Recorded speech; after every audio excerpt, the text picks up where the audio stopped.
하부름 반갑습니다. 이번 강의에서는 성령과 부활이라고 하는 주제에 대해서 한번 저희가 살펴보도록 하겠습니다.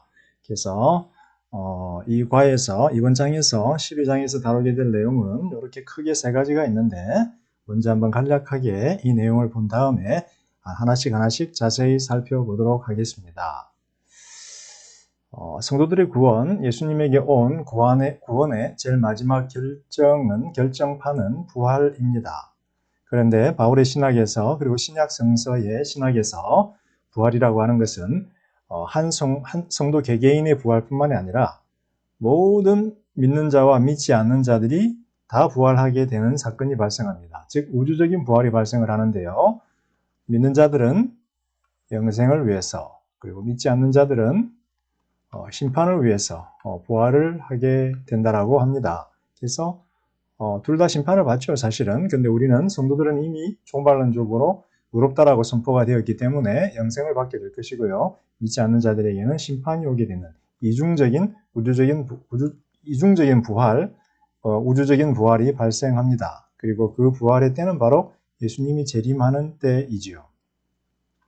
그래서 이렇게 해서 우리가 성령과 연관된 물론 13장에서 은사 부분을 다룰 텐데 다음 주에 저희가 보게 될 내용입니다. 성령과 은사. 근데 성령과 은사를 제외하고 성령과 부활, 그리고 부활과 재림이라고 하는 주제가 모든 기독교 신학의 제일 마지막 결론을 차지하게 됩니다.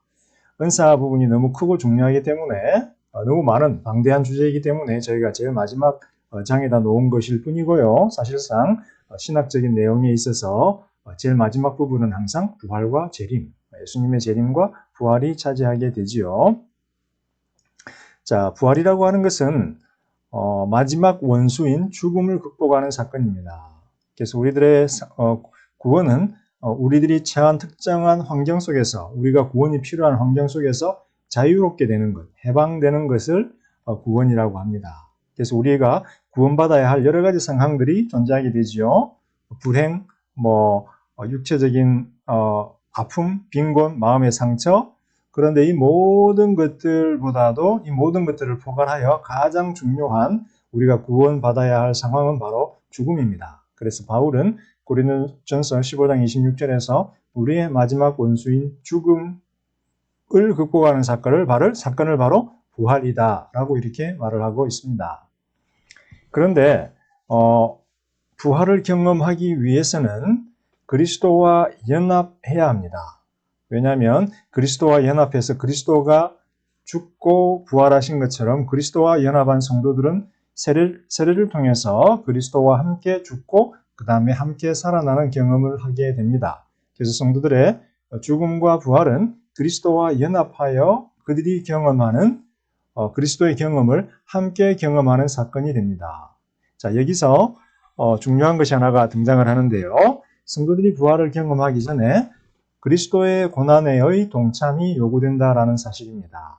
이 말은 죽고 부활하고, 그런데 우리가 영적으로 부활을 했는데 이 부활 속에 성도들에게는 영적 부활과 육체적 부활, 영적 내면적 부활과 육체적 외면적 부활이 존재하게 되는 것을 우리가 알게 되었습니다. 그래서 영적인 부활은 우리가 예수를 믿고 연합하여 세례를 받을 때, 믿고 회심을 할 때 발생하는 사건이지만 육체적인 부활은 종말의 재림의 때에 연계가 되어 있다는 거죠.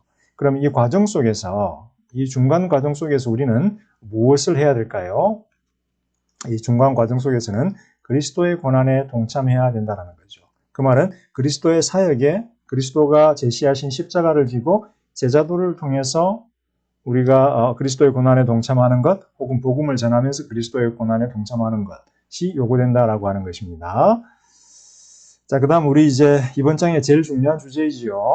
결론적인 주제인데 부활을 가져오는 하나님의 능력은 바로 성령에 있습니다. 그리고 즉 다시 말하면 성령은 창조 시에 생명을 주었던 하나님의 영입니다. 그래서 생명을 가져다 주었지요.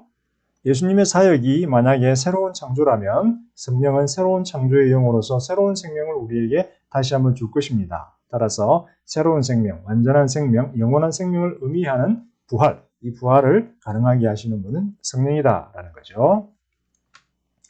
자, 그러면 먼저 그리스도의 고난에 의해 동참과 죽음, 여기 죽음이 빠져 있겠네요. 동참과 죽음, 그리고 성령에 대해서 한번 살펴보도록 하겠습니다. 자, 그리스도의 고난에 의해 동참과 죽음, 그리고 성령. 자, 고난을 통하여 죽어가는 연약한 육체. 특별히 바울은 고린도후서 4장 그리고 5장 1에서 5절에서 고난과 죽음 그리고 부활에 대해서 이야기를 하고 있는데요. 첫 번째 바울은 고난을 통하여 죽어가는 연약한 육체에 대해서 이야기를 합니다. 먼저 성령은 우리들 안에서 예수 그리스도의 새로운 창조의 영으로서 새로운 창조를 우리 안에서 행하신 분이다라고 제가 지난 시간에 강의를 했고 여러분들이 이미 알고 있습니다. 그래서 새로운 창조, 새로운 언약 속에서 새로운 생명으로, 새로운 피조물로 우리가 창조되었다라는 거죠. 그리고 지난 시간에 우리가 살펴보았지만 이제 성령이 우리 안에 내주하면서 영광스러운 변화의 과정에 우리가 참여하게 되었다. 그래서 고린도후서 3장 18절에서 뭐라고 했나요? 우리가 날마다 영광에서 영광으로 변화되고 있다. 그래서 날마다 영광에서 영광으로 변화되고 있다라고 하는 사실에 대해서 보았습니다. 그런데 문제는 뭔가요? 내면적으로는 우리가 영광스러운 변화를 경험하는 것 같은데 육체적으로는 영광스러운 변화와 반대되는 현상이 발생한다는 거죠. 죽음이 우리에게 찾아온다는 겁니다. 죽음이. 다시 말하면 속사람은 계속해서 변화되는 영광의 과정을 거치게 됐는데 우리의 겉사람은 어떻게 되나요? 질병을 경험하고 또 때로는 복음을 전하다 고난을 경험하고 그리고 죽음을 맞이하게 된다는 것입니다. 그래서 이 사실은 종말론적인 긴장 속에 놓인 성도들의 현재 상황을 의미를 하고 있죠.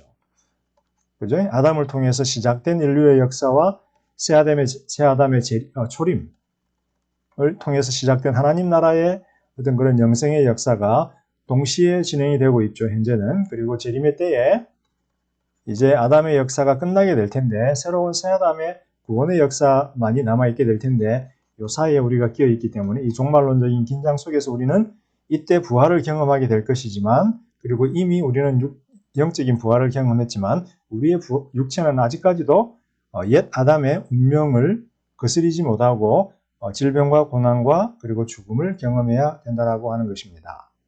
그런데 여기까지가 첫 아담에게 속했던 인류의 운명이지만 이제 더 이상 성도들은 질병과 고난과 죽음이 첫 아담에게는 형벌이었습니다. 질병과 고난과 죽음이 죄에 대한 형벌이었죠. 죄의 형벌이었습니다. 그런데 우리 이제 새로운 피조물들에게는 그리스도에게 속한 새로운 피조물들에게는 모든 죄가 사함을 받았습니다. 그죠? 그렇다면 우리들이 경험하는 질병, 죽음은 우리들의 죄에 대한 형벌이 될 수가 없다라는 거죠. 우리들의 죄가 사함을 받았는데 어떻게 죽음이 우리들의 죄에 대한 형벌이 되겠어요. 그죠? 형벌. 벌이죠, 벌. 글씨가 잘 안 써지네요. 죽음이 사함을 받았는데 사함받은 죄에 대한 형벌이 될 수 없다라는 거예요. 그래서 성도들에게는 죽음의 의미가 형벌에서 예수의 부활을 경험하기 위한 필수 조건으로 바뀌게 됩니다. 과거의 죽음은 형벌이었습니다. 죄의 형벌. 그런데 이제 성도들에게 죽음은 부활을 경험하기 위한 필수 조건이라는 거죠. 몸이 죽지 않고 영혼이 살아버리면 우리는 몸의 부활을 경험할 수 없다라는 겁니다. 근데 우리 몸이 죽을 때에 그 몸이 살아나는 경험을 할 수 있다라는 거죠. 그래서 죽음은 성도들에게 더 이상 아담의 옛 창조에 속한 죄의 형벌의 경험이 아니라 새 아담의 부활을 경험하기 위한 필수 조건이다라고 하는 것입니다. 그렇다면 우리의 속사람을 영광스럽게 변화시키는 성령께서 우리의 겉사람도 영광스럽게 변화시키는 하나님의 능력의 영으로 기능할 것이다 라고 하는 것에 대해서 우리는 알 수가 있습니다. 고린도후서 4장 7절에서 바울은 이렇게 이야기합니다. 질그릇과 같은 나의 육체 안에 하나님의 능력에 지극히 크고 위대함이 담겨 있다라고 이렇게 이야기를 합니다. 자신의 육체를 바울은 질그릇과 같다라고 이야기를 합니다. 질그릇은 뭐예요? 우선 도자기죠, 도자기. 흙으로 만들어진 도자기와 같은 몸이다라는 거예요. 이건 뭐예요? 여러분, 탁 치면 그냥 부러져 버린다라는 거예요. 그만큼 연약하다라는 거예요. 그런데 이 연약한 도자기 안에 하나님의 능력에 지극히 크고 위대함이 담겨져 있다는 거예요. 하나님의 능력은 뭔가요? 성령을 의미하죠. 생명을 주는 성령을 의미합니다. 그래서 바울은 자신의 육체 안에 성령이 거하고 있다라는 거예요. 그래서 자신의 질그릇처럼 연약한 육체 안에 하나님의 성령, 하나님의 능력이 그 지극히 크고 위대한 하나님의 능력의 성령이 거하고 있다라고 고백하고 있습니다. 바울은 자신 안에 거하는 성령이 하나님의 능력으로 자신의 사역에서 계속해서 표출되고 있음을 느낍니다.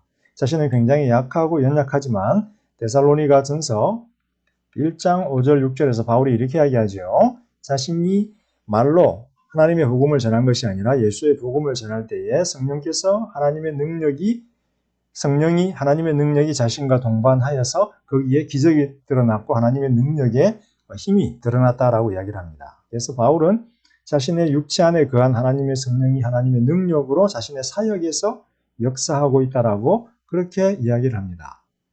그런데 더 중요한 것은 바울은 이 하나님의 능력은 결국 하나님의 최고의 능력은 죽은 자를 살리는 것이지요. 그래서 성령은 곧 하나님의 생명의 영이 되는데 이 하나님의 생명의 영이 자신의 죽을 몸 안에서 영생을 준비하고 있다라고 이야기를 합니다.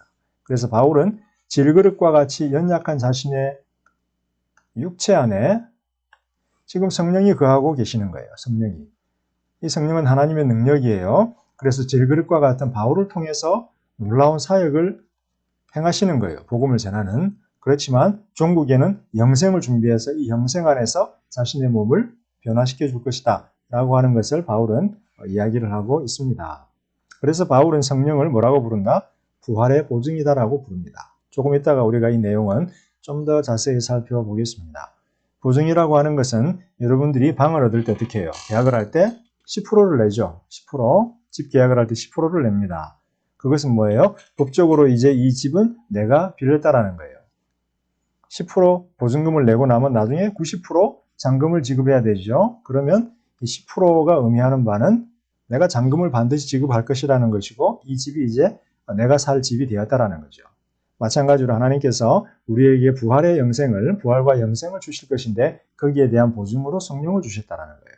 그러면 하나님이 만약 잔금을 안 지불하시면 부활과 영생을 안 주시면 이 성령을 떼먹게 된다는 거죠. 그런데 하나님은 약속을 안 지키시는 분이 아니기 때문에 반드시 부활과 영생은 우리에게 허락될 것이다 라는 것을 우리가 알 수가 있죠.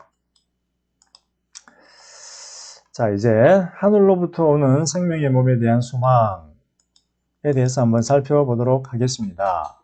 자, 바울은 좀 전에 우리가 그리스도의 고난에 동참해야 된다라고 이야기를 했습니다. 그런데 그리스도의 고난에 동참하는 자들은 그리스도의 고난 이후에 고난받았던 그리스도가 경험했던 영생의 부활을 경험할 것이다 라고 이야기를 합니다. 그래서 바울은 고린도후서 4장 16절에서 5장 4절에서 하늘로부터 오는 생명의 몸에 대한 자신의 소망을 이야기를 하고 있습니다. 생명의 몸은 영광의 부활의 몸을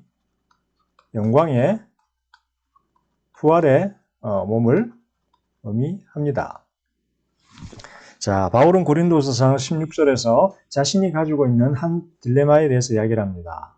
자신의 겉사람, 즉 자신의 몸은 날마다 죽어가고 있다는 겁니다. 여러분들이 20대, 30대, 40대, 50대가 돼가면서 여러분들의 몸이 약해진다라고 하는 것을 느낄 거예요. 그죠? 갈수록 우리 몸이 약해지고 질병을 경험하게 되고 그 다음에 죽음으로 이르게 됩니다. 그래서 우리들의 겉사람은 날마다 죽어간다. 근데 바울은 자신의 속사람은 날마다 새로워진다라고 고백을 합니다.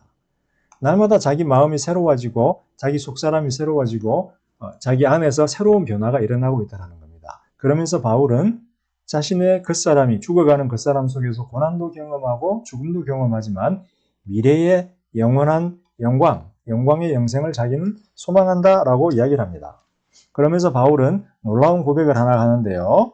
미래에 자신에게 주어질 영광은 현재의 고난과 비교할 수 없을 정도로 크다라는 겁니다. 자기가 지금 현재 복음을 전하면서 자기 몸에서 고난을 경험하고 있어요. 맞고 배고프고 굶주리고 헐벗고 또 병에 걸리고 그런데 자신이 현재 자기 몸에 경험하는 이 고난과 비교할 수 없을 정도로 큰 미래의 영광이 자신에게 준비되어 있다라고 이야기를 합니다. 자, 그러면서 이 미래의 영광을 바울은 부활의 몸과 연관을 시킵니다. 5장 고린도후서 5장 5절에서 5장 1절에서 5절에서 여기서 바울은 땅의 장막이라는 개념하고 하늘의 장막이라고 하는 개념을 등장을 시키는데요. 땅의 장막은 곧 자신의 겉사람, 즉 몸을 이야기를 합니다. 땅의 장막은 우리의 영혼을 감싸고 있는 몸, 이 땅에서 존재하게 되는 몸을 의미를 하게 되고요. 하늘의 장막은 하늘에서 준비한 하나님이 준비하신 특별한 몸을 이야기합니다. 그래서 땅의 장막은 죽음을 맛보아야 하는 우리 육체, 즉 한계를 지닌 우리 육체를 의미하고요. 그런데 이 육체가 땅의 장막이 무너질 때, 우리의 몸이 죽을 때에 우리의 속사람이 벌거벗은 채로 발견되지 않고 하나님이 준비하신 하늘의 장막, 즉 영광스러운 불멸의 몸을 덧입게 될 것이다라고 합니다. 그래서 우리 육체가 죽는 순간 영광스러운 불멸의 몸이 우리들에게 주어져서 우리들의 영혼 위에 의복처럼 덧입혀지게 될 것이다. 따라서 우리들의 영혼이 벌거벗은 채로 발견되지 않을 것이다 라고 이야기를 합니다. 물론 하늘의 장막, 즉 영광스러운 불멸의 몸이 성도들에게 주어지는 때는 재림의 때이다 라고 바울은 이야기를 합니다. 자, 그런데 여기서 이제 문제가 하나 생기죠. 그거는 뭐냐면 중간기입니다. 중간기. 그것은 우리의 몸이 죽어요. 그러면 이제 우리의 속사람이 이렇게 있겠죠. 그러면 이제 어느 순간 우리의 속사람 위에 영광의 불멸의 몸이 덧입혀질 텐데 요거는 재림의 때예요. 재림의 때. 근데 요거는 우리가 사람들이 말하는 죽음의 때예요. 우리 몸은 죽고 영혼은 벌거벗은 채로 발견되어 있어요. 그러면 이때까지 재림의 때까지 기다리는 이 시기를 중간기라고 부를 수가 있어요. 죽음과 예수님의 재림을 통해서 부활의 몸을 덧입는 시기까지의 중간기. 그러면 이때 우리의 영혼은 어떤 상태로 있을 것인가 라는 거죠. 우리의 영혼은 벌거벗은 영혼은 어떤 상태로 있을 것인가 라는 거예요. 마치 영광을 상실하고 벌거벗은 채 발견된 아담처럼 우리가 벌거벗은 채로 있을 것인가. 근데 바울은 그리스도로 옷 입었다라는 말을 하고 있습니다. 그래서 무언가 그리스도로 옷 입었기 때문에 갈라디아 3장에서 무언가 우리가 벌거벗은 채가 아니라 우리들의 영혼을 임시적으로 이렇게 보호하는 무엇인가가 있겠죠. 그리고 마지막에 이제 영광스러운 부활의 몸으로 덧입혀질 것인데 이 중간기의 상태에 대해서 바울은 이야기를 특별한 정보를 우리에게 주고 있지 않습니다. 그렇지만 벌거벗은 상태로 있으면 안 되니까 임시적으로 뭔가 좀 주어지겠죠. 요한계시록을 보게 되면 순례자들이, 순교자들이 등장을 하는데 흰 옷을 종종 입고 등장을 합니다. 그래서 흰 옷은 천국에서 천사들이 입는 옷, 순결한 옷을 의미하죠. 그리고 천사들이 등장할 때는 단순한 흰 옷이 아니라 엄청나게 강력한 영광의 광채가 드러나게 됩니다. 그래서 아마도 바울은 이야기를 하고 있지 않지만 자세한 설명을 우리들에게 주지 않지만 이 중간기 기간 동안에 우리는 좀 임시로 흰 옷을 걸치고 있지 않을까, 우리들의 영혼은. 그리고 예수님이 재림하는 순간 천사들과 같은 하나님의 영광의 빛으로 둘러싸인 몸으로 다시 덧입게 되지 않을까, 이렇게 생각을 한번 해봅니다. 자, 이제 성령 부활의 보증금이라고 하는 내용에 대해서 한번 살펴볼 텐데요. 바울은 이렇게 이야기를 하죠. 우리들의 겉사람이, 자, 이렇게 이야기합시다. 우리들의 속사람이 있는데, 자, 우리들의 겉사람이 죽었어요. 우리들의 겉사람, 육체가 죽었어요. 그러나 하나님께서 영광의 불멸의 몸을 준비하고 계셔서 이 영광의 몸으로 덧입혀 줄 것이다라고 이야기를 해요. 근데 이것은 미래에 속해 있어요. 종말의 때에. 미래에 속해 있는데, 글씨가 안 써지네요. 미래에 속해져 있는데, 미래에 주어질 것에 대한 확신을 주기 위해서 하나님께서 우리에게 보증금을 주셨어요. 그 부활의 보증금이 바로 뭐다? 성령이다라는 거예요.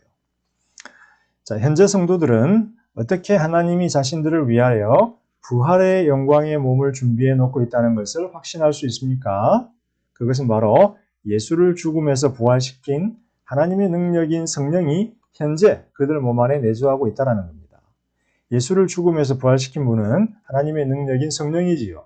그런데 그 성령이 우리 안에 거하고 있다는 거예요. 다시 말하면 이 성령이 마지막 날에, 재림의 날에 우리들의 몸을 부활시키실 분이라는 거예요. 바울은 현재 하늘의 장막으로 덧입혀질 것을 기대해야 하면서 자신은 신음하고 있다라고 합니다. 이 신음은 뭘까요? 신음은 현재 부활의 몸을 가지지 못한 인간, 육체를 가지고 있는 인간이 경험하는 고통의 신음이다라고 보면 되겠습니다. 바울은 복음을 전하면서 굉장히 많은 고난을 당했고, 어려움을 당했고, 배고픔을 당했고, 고초를 당했고, 멸시를 당했죠. 그래서 신음하는 거예요. 힘들어서 신음하는 거예요. 그래서 이것을 바울은 하늘의 장막으로 덧입혀질 것을 기다리면서 하는 신음이다라고 고린도후서 5장 2절에서 말을 합니다. 자, 아담의 죄된 유전자 그리고 타락한 세상의 영향력은 여전히 심각합니다. 그래서 여러분들이나 저나 우리 성도들이 이 세상을 살아가면서 자신의 죄 때문에, 자신의 부족함 때문에, 그리고 세상의 악함 때문에 계속해서 우리는 고통을 받는다. 그래서 신음을 한다라는 겁니다. 그리고 무엇보다도 죽음과 죽음으로 인도하는 질병의 능력은 여전히 강력합니다. 그죠? 우리 몸에 아픔이 오면은 힘들고 괴롭고, 몸이 아파서 병원에 입원하게 되면, 또 가족 중에 누가 입원하게 되면 굉장히 힘듭니다. 그래서 고통은 현실이고 현실의 고통도 실제입니다. 그래서 바울은 몸을 가지고 살아가고 있는 현재 우리들이 성도들이 겪는 경험을 신음, 하늘의 장막으로 덧입혀질 것을 기다리면서 하는 신음이다라고 이야기합니다. 그러나 분명한 것은 성령이 주어지셨기 때문에 마치 아담이 타락한 이후에 아담의 벌거벗은 몸을 위하여 하나님이 가죽옷을 준비하셨듯이 성도들을 위해서 준비한 영광의 몸이 있다라고 하는 것입니다. 하늘로부터 오는 영광의 몸. 그리고 이 영광의 몸을 창조의 영인 하나님의 생명의 성령이 우리들 안에서 만들어 주실 것이기 때문에 이 성령이 바로 부활의 보증금이 된다. 아까 제가 이야기를 했습니다. 그 다음에 바울은 부활의 보증금이라는 말 대신에 또 다른 말을 언급을 하는데 그거는 성령의 인치심이라는 말을 합니다. 이거는 막 도장과 같은 거죠. 도장. 뭐 이렇게 글씨를 써가지고 귀 같은 데다가 도장을 빵 찍어버리잖아요. 그죠? 소 귀에다가 이것은 내 것이야라고 이렇게 그 불에 달군 어떤 그런 도장을 가지고 빵 소 귀를 찍으면 귀에다가 이렇게 표시가 남잖아요. 그러면 이 소는 내 것이라는 소유권을 나타내죠. 그게 바로 인치심입니다. 그래서 마치 성령이 그런 것처럼 성령으로 우리를 인치셨다라는 거예요. 우리 몸에다가 성령으로 빵 하나님이 찍어서 달구어서 빵 인쳤기 때문에 우리 몸에 그 성령의 표시가 있어서 우리는 미래에 하나님의 모든 축복들을 받을 것이 보장되어진다라는 겁니다. 여기서 하나님은 우리에게 빚지신 분으로 자신을 묘사를 합니다. 그죠? 보증금으로 성령을 주었고 성령으로 우리에게 인을 쳤으니까 모든 미래의 축복들, 부활을 우리에게 주실 것이다라고 하나님이 약속하셨어요. 그래서 하나님은 우리에게 빚지신 분이에요. 만약 하나님이 자신이 약속한 영광의 몸을 우리에게 주지 않는다면 어떻게 될까요? 하나님은 거짓말쟁이가 되는 것이고 하나님은 온 세상에서 찬양과 경배를 받게 합당하지 않으신 분이 되는 거죠. 그런데 하나님은 그러실 수가 없죠. 약속에 신실하신 분이기 때문에 부활의 보증금을 주신 성령을 주신 하나님께서 반드시 부활의 몸을 우리들에게 주실 것이다 라고 이야기를 합니다. 그래서 바울은 자신은 예수를 아는 지식과 그 부활의 권능을 체험하기 위하여 모든 것을 희생했다라고 고백을 합니다. 너무 예수를 아는 지식이 크고 따라서 예수의 부활의 권능이 너무 강하기 때문에 자기는 그 예수의 부활의 권능을 체험하기 위해서 자기가 가지고 있던 모든 바리새인으로서의 특권들을 다 희생해버렸다라고 이야기를 합니다. 그래서 우리가 참 이게 무엇인지는 모르겠지만 그 부활의 권능을 체험할 것을 소망하면서 우리 안에 거하시는 성령께서 확증하시기 때문에 그 부활의 권능에 대한 소망, 영광의 몸에 대한 소망으로 현재를 이겨나갈 수 있기를 바랍니다. 자, 이제 다음 강의에서는 부활과 영광의 몸의 본질에 대해서 과연 부활했을 때 우리가 가지게 되는 영광의 몸은 어떠한지에 대해서 한번 살펴보도록 하겠습니다.